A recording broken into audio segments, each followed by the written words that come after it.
हम फिर एक महापुरुष का स्मरण करें।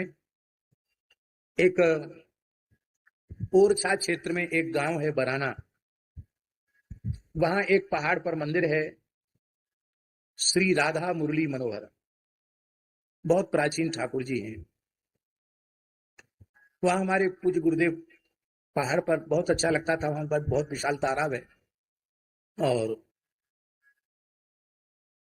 हम समझते 10-15 किलोमीटर के क्षेत्र में फैला हुआ तालाब, बहुत विशाल तालाब। तो वहां महाराज जी रहते थे, हम भी हमको उनके साथ रहने का सौभाग्य मिलता था। 15-15 दिन 20-20 दिन तक महाराज जी वहां रह जाते, महीना महीना भर भी रह जाते, एकदम शांत एकांत। वहां एक पुजारी जी थे,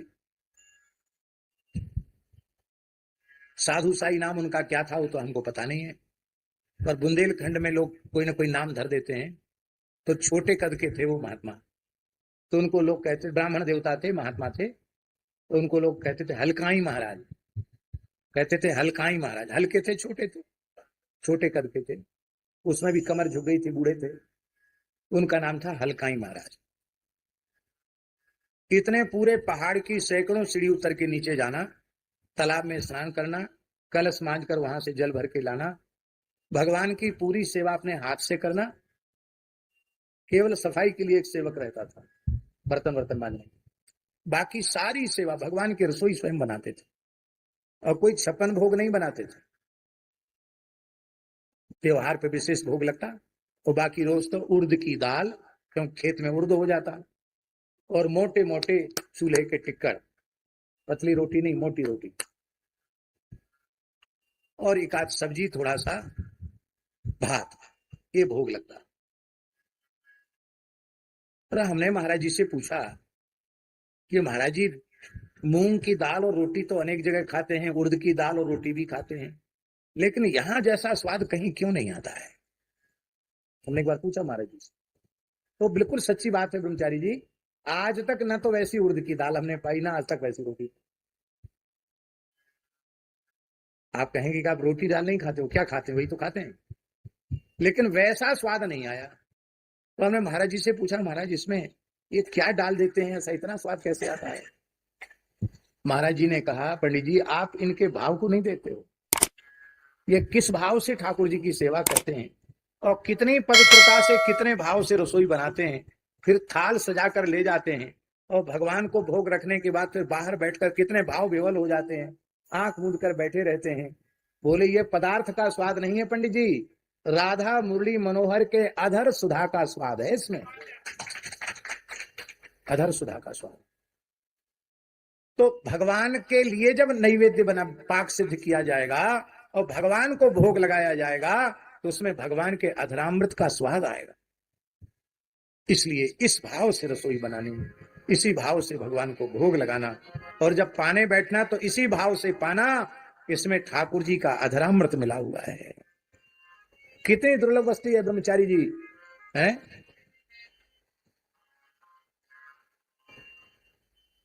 लाल जी का अधरामृत ये प्रिया जी का सर्वस्व है, प्रिया जी का अधरामृत लाल जी का सर्वस्व है। और हम कितने भाग्यशाली, हमको कुछ नहीं करना पड़ा, प्रसाद के रूप में प्रिया प्रीतम दोनों का अधरामृत मिल गया, दोनों ने अपने मुख से पाया है ना उसको, तो उनके अधर का स्पर्श हुआ उससे कि नहीं हुआ? तो हमको दोनों का अधरामृत मिल गया। इस भाव से प्रसाद का सेवन करे तो पावत परम प्रेम उपजावत, देखत ही मन मोद बढ़ावत, परसत पाप हरत ही को। देखते ही प्रसाद को हृदय आनंद से भर जाता है, हृदय का पाप नष्ट हो जाता है। पावत परम प्रेम उपजावत, परम प्रेम प्रकट हो जाता है, ऐसा प्रेम प्रकट हो जाता है कि भूलवत भाव पुरुष तीय को, पुरुष स्त्री के शरीर की भी विस्मृति हो जाती है। जैसे सुखदेव जी की अवस्था है, उनकी दृष्टि में स्त्री पुरुष का भी भेद नहीं, ऐसी अवस्था प्रसाद लेने से प्राप्त हो जाती है। भगवत रसिक भाव तो भूषण, तही क्षण होत युगल जिये को। भगवान का प्रिय हो जाता है भगवत प्रसाद का सेवन करने वाला। प्रसाद बुद्धि से प्रसाद का सेवन करने। जगत गुरु श्रीमदाद्य रामानंदाचार्य भगवान के 12 शिष्यों में एक शिष्य थे स्वामी श्री सुरसुरानंदाचार्य जी। देवर्षि नारद जी का अंशावतार कहे जाते हैं। उनकी प्रसाद निष्ठा बड़ी बलवती थी। महिमा महाप्रसाद की सुरसुरानंद सांची करी, एक समय अध्वा चलत बरा बाक छल पाए, पाछे देखा देखी शिष्य तनु पाछे ते खाए, तिन पर स्वामी खिजे बमन कर बिन विश्वासी, तन तैसी पर तच्छ भूमि पर कीनी राशि, सुरसुरी सुवर पुन उदगले पुह प्रेण तुलसी हरि, महिमा महाप्रसाद की सुरसुरानंद सांची करी। सुरसुरानंदाचार्य जी महाराज जा रहे, प्रसाद में उनकी बड़ी निष्ठा थी। तो कुछ म्लेच्छों ने हिंदुओं का, संतों का, ब्राह्मणों का धर्म भ्रष्ट करने के विचार से अपना भेष बदल लिया, मुड़ मुड़ा लिया, तिलक लगा ली, माला पहन ली और दही बड़ा, बढ़िया दही बड़ा, ऊपर से खूब हरी हरी तुलसी रख ली। महाराज भगवान का प्रसाद लीजिए, प्रसाद लीजिए। सुरसुरानंद जी महाराज के सामने ही। और वो क्या करते थे वो दुष्ट, उसमें अखाद्य वस्तु का मिश्रण कर देते और फिर कहते कि तुमने तो अखाद्य खा लिया। वो हम मुझसे बोलेंगे नहीं, अभक्ष्य वस्तु खा ली, अब तुम धर्म भ्रष्ट हो गए। ऐसे लोगों को धर्म भ्रष्ट करते थे। सुरसुरानंदाचार्य जी के साथ वही चल किया। अब उनकी प्रसाद निष्ठा, प्रसाद शब्द का उच्चारण कर दे तो वो साष्टांग प्रणाम करते थे। उन्होंने सुना कि भगवत प्रसाद है तो लौट कर साष्टांग प्रणाम किया और ऊपर से तुलसी दल लिया, मंजरी युक्त तुलसी वो मुख में ले लिया और एकदम भाव विभोर हो गए, वाह वाह आज भगवान का प्रसाद मिल गया। पदार्थ नहीं लिया, वो दही बड़ा नहीं खाया, केवल ऊपर की हरी हरी मंजरी युक्त तुलसी मुख में रखी। अब वो तो आगे बढ़ गए, चेले पीछे से आए, शिष्य तो आओ महाराज। बोले हमारे गुरु महाराज यहाँ। बोले हाँ यहीं से गए। उन्होंने भी पाया, हाँ हाँ खूब पाया। तो देखा देखी शिष्य तनहु पाछे थे खाए। गुरुजी ने तो केवल तुलसी दल लिया था और चेलों ने भरपेट दही बड़ा खाया। और दही बड़ा है ही ऐसी चीज, पंगत में दही बड़ा मिल जाए तो लोग रुचि से खाने वाले और सब की ओर ताकना देखना बंद कर देते हैं, क्योंकि दही बड़ा तो दही बड़ा है। एक पंडित जी से पूछा शुक्लाम वरधरम देवम का अर्थ क्या है? पंडित जी बोले दही बड़ा अर्थ है। शुक्लाम वरधरम देवम, सफेद दही की चादर ओढ़ लेता है, क्या कहना। शुक्लाम वरधरम देवम शशि वर्णम, ऐसे लगता मानो पूर्णिमा का चंद्रमा हो। चतुर्भुजम, चतुर्भुजम माने चतुर लोगों का भोजन। चतुर लोग पूरी साग नहीं खाते, दही बड़ा ही खाते हैं। चतुर्भुजम, और ऐसा सुंदर दही बड़ा सामने आ जाए तो प्रसन्न वदनम ध्याये, और पेट में चला जाए तो सर्व विघ्नोपशांति। ये अर्थ नहीं है इसका, लेकिन वो पंडित जी ऐसे ही थे, उन्होंने ऐसे ही अर्थ किया। तो दही बड़ा लोगों को रुचकर लगता है, लोगों ने खाया। गंगा किनारे चल रहे थे, आगे पहुंचे तो सुरसुरानंदाचार्य जी योग बल का आश्रय लेकर चलते थे, तो उनकी गति तीव्र थी, बाकी शिष्य पीछे रह जाते थे। गुरु महाराज बैठे थे आसन से, शिष्य आए, कहा दूर रहो, तुम लोग सब धर्म भ्रष्ट हो गए।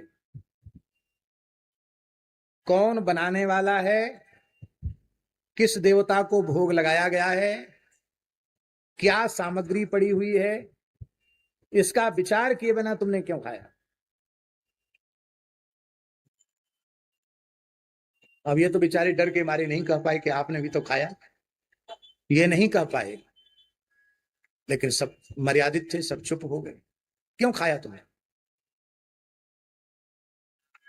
प्रसाद बुद्धि अभी तुम्हारे भीतर नहीं है, अभी तुम्हारे भीतर पदार्थ बुद्धि है, प्रसाद बुद्धि नहीं है। फिर क्यों खाया? बमन करो, गंगा जल पियो, गंगा जी तो तट था ही, गंगा जी का जल पियो, और कुंजल करो। कुंजल करके सब उगलवाया, बमन किया, तो उसमें मांस के टुकड़े निकले। अब तो वे सब सन्यासी थे, वो सब आत्मग्लानि से भर गए, बोले रे राम राम राम राम, इतना बड़ा पाप हो गया, अब क्या होगा? बोले फिर जल पियो, फिर कुंजल करो, फिर जल पियो, फिर कुंजल करो, फिर पानी पियो, शंख प्रछाल करो। शंख प्रछाल जानते हैं, जैसा पानी ऊपर से पियो वैसे ही मल द्वार से निकल जाता है, उसको शंख प्रछाल कहते हैं।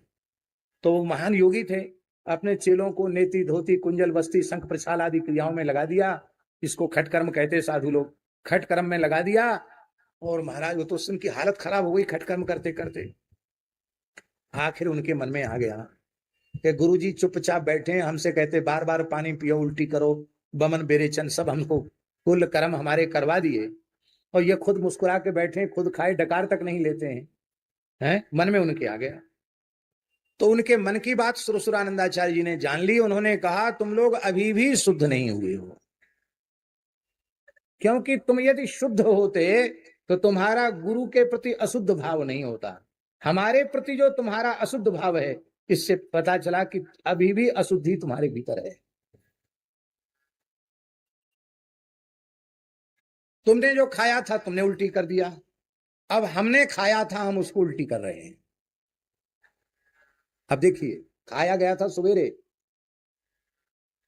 और दिन में पहुंच गए वहां, और रात हो गई उल्टी बमन करवाते करवाते, पूरी रात बीत गई, सवेरा हो गया, 24 घंटे के लगभग हो गया। और 24 घंटे तक इसी तरह से शिष्यों को नचाते रहे सुरानंदाचार्य जी बमन विरेचन में। और इसके बाद उनको कहा अब हम तुमको दिखाते हमने क्या खाया था। तो उन्होंने जैसे ही गंगा जल पी करके बमन किया, तो हरी हरी तुलसी और खिली हुई मंजरी उसमें से निकली। आप विचार कर सकते हैं, मुख में 5 मिनट रखने के बाद भी वैसी रह जाएगी तुलसी क्या? और 24 घंटे के बाद बिल्कुल वृक्ष से उतारी हुई हरी हरी तुलसी और सुगंधित मंजरी 10 दिशाएं सुगंध से गमगमा उठी, और कहा अब ये प्रसाद का कण तुम लो, तब तुम शुद्ध होगे। प्रसाद में विकार नहीं होता है। इसका मतलब कृष्ण कुमारी जी ये है कि प्रसाद के नाम पे चाहे जो नहीं खा लेना चाहिए। फिर से सुन लो, प्रसाद के नाम पे चाहे जो नहीं खा लेना चाहिए। बनाने वाला कौन है, कैसे बनाया, किस भावना से बनाया, ग्राह्य अग्राह्य है कि नहीं, विधि पूर्वक पवित्रता पूर्वक भगवान की रसोई तैयार होगी और भाव पूर्वक भगवान को निवेदित किया जाएगा। भगवान जब उसे अंगीकार कर लेंगे तब वह प्रसाद होगा। आज सब जगह बाजार के घी का प्रयोग हो रहा है। बाजार का घी विश्वसनीय है क्या? तेल भी विश्वसनीय नहीं, घी भी विश्वसनीय नहीं। हम पहले कहते थे कि घी में चर्बी मिलाई जा रही है।